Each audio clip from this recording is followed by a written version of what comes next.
Thanks everybody for joining me. Usually this show is called the Donut Interviews. Today we changed it to the Bathtub Interviews. Joining me in the bathtub, the one, the only, you know him, you love him, can't get enough of him, Mr. David Yow of the Jesus Lizard. Thank you, David, for joining me. How are you? I'm warm, I Chris. see that. It's warm in here. It's warm in here. It's a hot day in Southern California, and this tub is plenty warm. It looks great. You look great. Thanks. Well, you do too. Well, I appreciate that, David. You have you and your bandmates, the Jesus Lizard, have a new album coming out. We do on Friday, 13th of September. I didn't know it was Friday the 13th. Yeah. That's exciting. Is that purposely done or just worked out that way? I don't know. I think it's got to be on purpose. Okay. Ipecac is the scheming, conniving, clever, you know. And you mentioned Ipecac. Could this album been with any other label, or is Ipecac just a great fit because... Ipecac's a great fit, but we offered it to Corey at Touch and Go first. Oh, did you? Because of the love and respect that we have for Corey. But, and I knew that he would be totally honest. Like, if Touch and Go was the right place, he would say, yeah. But Touch and Go is not really a real record company anymore. They put out shellac records and reissues. So he said no. Okay. But he really liked the record. Yeah. And then Ipecac with Mike Patton, who I think you're friendly with? Yeah. Yeah. Him and Greg Workman and a guy named Mike Shapiro, they're all just great. Okay, and he's in this Tomahawk with Duane, Denison, your Jesus is guitarist, so it all sort of, it's like a big happy family. Yes. Yes. I'm glad I had to write everything down, but I have to wear glasses because I obviously can't see. 26 years ago was Blue, your last album that you recorded for the Jesus Lizard. Then this album.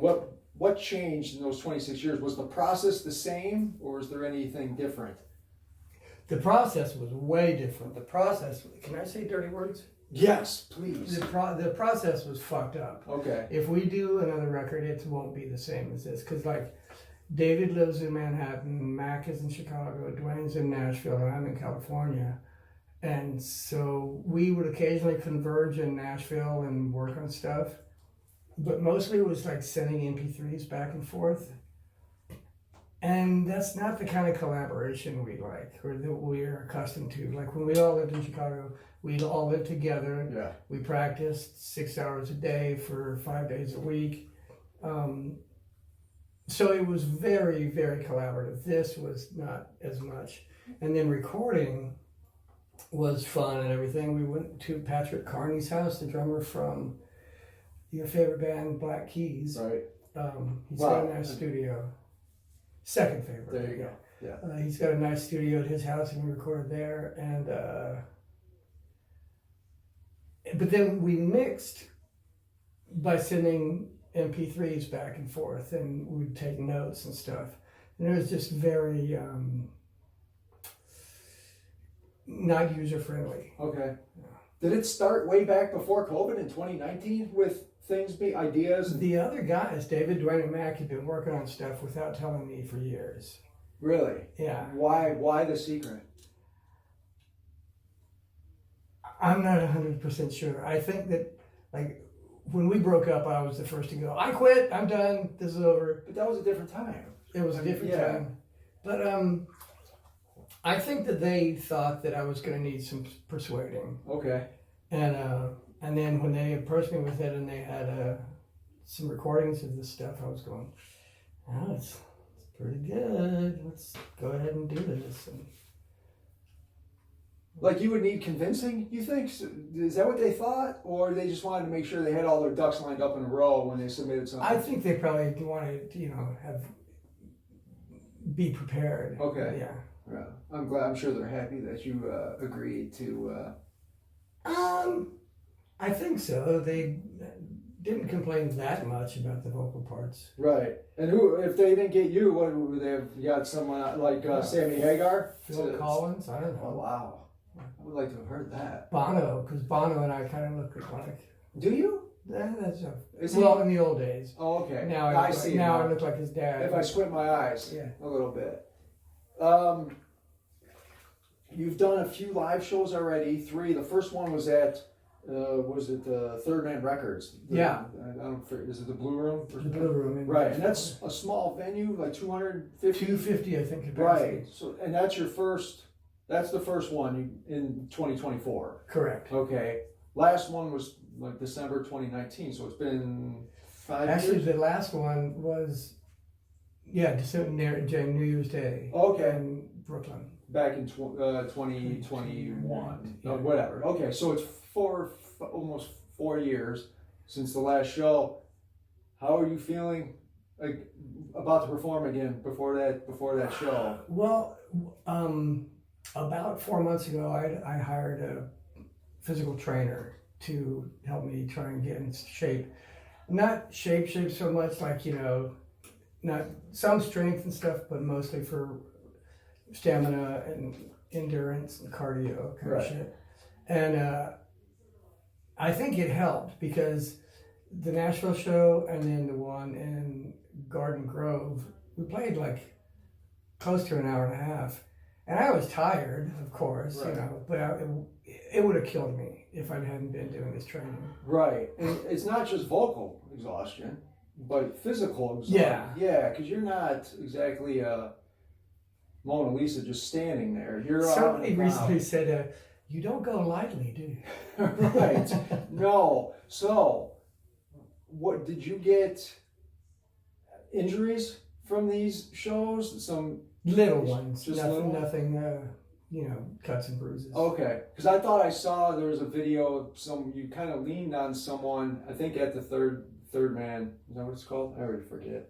Third Man Record show, and I thought you kind of looked like the crowd sort of parsed and you sort of fell foot forward. And I thought, I hope he's okay. I didn't get hurt at that point, but there was another point when I already had this hip injury. Yeah. And while we were playing, it just all of a sudden just went bang, and I kind of fell. What did it do? Bang! Okay.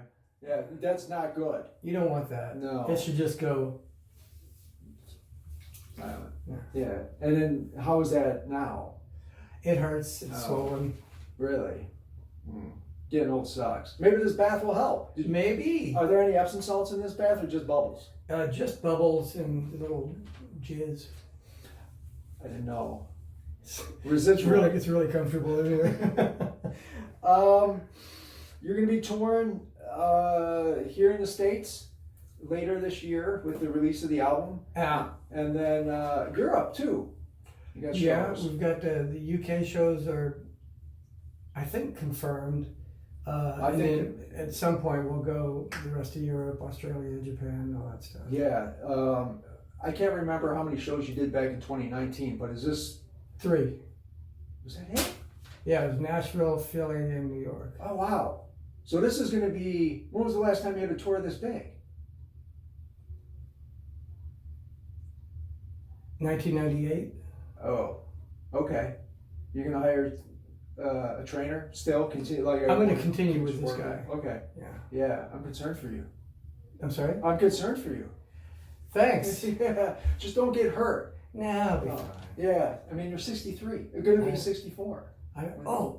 Recently, I have not become friends with, but have hung out a few times with Eric Idle.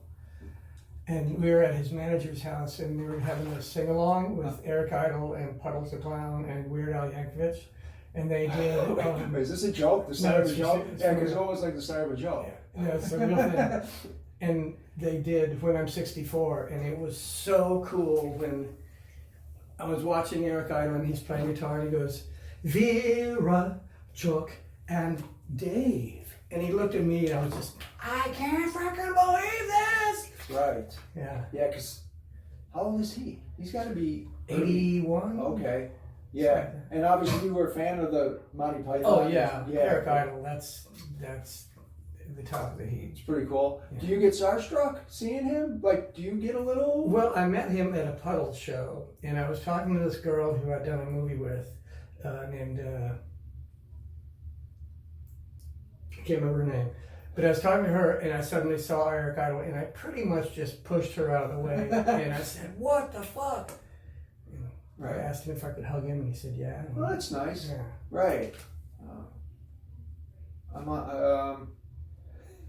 Lost my train of thought. We'll edit this part out. Ricky Lindholm is her name. Okay. Rikki. Right. Word association time. Is there, you ready for word association? Okay. Gary Floyd just passed away, what, a month or two ago from the Dicks? Yeah. What do you remember about him? Seeing him perform in Austin? They were incredible. The Dicks and the Butthole Surfers are the most important bands to me. Well, Texas bands. Okay. And Gary was thoroughly intimidating, even if he was dressed as a nurse. Right. That would still be intimidating, seeing him as a nurse, I would think. Yeah. Right. And they were just great. He had such an amazing voice, very soulful, but still aggressive. And I'm sorry he took off. Right. Speaking of another one, Steve Albini engineered Jesus' albums as well as was a friend of yours. Yeah. Yeah. What do you remember about him? He's the smartest guy I've ever known. Okay. He remembers everything he ever learned. When he was younger, he lived in a very black and white world. Things were either this way or that way, and there was no in between. He grew out of that and realized that there can be some gray areas and other people's opinions can matter. But it's hard to accept that he's gone. When I got the text that he died, I just could not believe it. Right. I remember I was talking to you the other day on the phone. And I remember growing up in Chicago in the '90s, and I felt he was so polarizing, and so I wasn't a fan. But in the past 10 years, I've become to really respect him. And then also I've been seeing his wife Heather has been posting things that he's been doing, not known. For the past 30 years, him and her were doing, every Christmas, they would deliver gifts to needy families. And he did it every year, every Christmas, and things like that. And then seeing him just in interviews lately, he just seemed like just a good guy. Yeah. Yeah, so definitely someone who's had a lot more to offer. It's really unfortunate. Yeah, he left too early. Yeah. These people are still with us. David Sims, the bassist from the Jesus. I haven't seen him in a couple of days. But if you were to say a few words about him, what comes to mind about David Sims? You've known him since all the way when he was 1980. Yeah. I think he was 16 or 17. Yeah, we're like David and I are like brothers with the same name. Like our parents didn't know any better. But yeah, I mean, there was one point when I was a homeless little punk rocker in Austin, and I lived with David and his brother and his mom. She'd always make me wear flip-flops when I took a shower. Yeah, I love David. Yeah. I think I've told you this before, but I'll say it again. Whenever I would see you guys in Chicago in the mid-90s, this is how I pictured him in my head, with that blue flannel on, and such an intimidating stare or glare into the audience. Like, he scared me so bad. I was so scared of him. But then after seeing him in person and everything, he's just a little nice man. Yeah. But on stage, something different. So yeah, menacing kind of. Yeah, a little menacing, very much so, especially to a guy like me who's scared of people. Yeah. So, Duane, Denison, Duane's amazing. What can I say? Guitar genius. Right. Some of the shit he does on the new record, on the hide and seek song,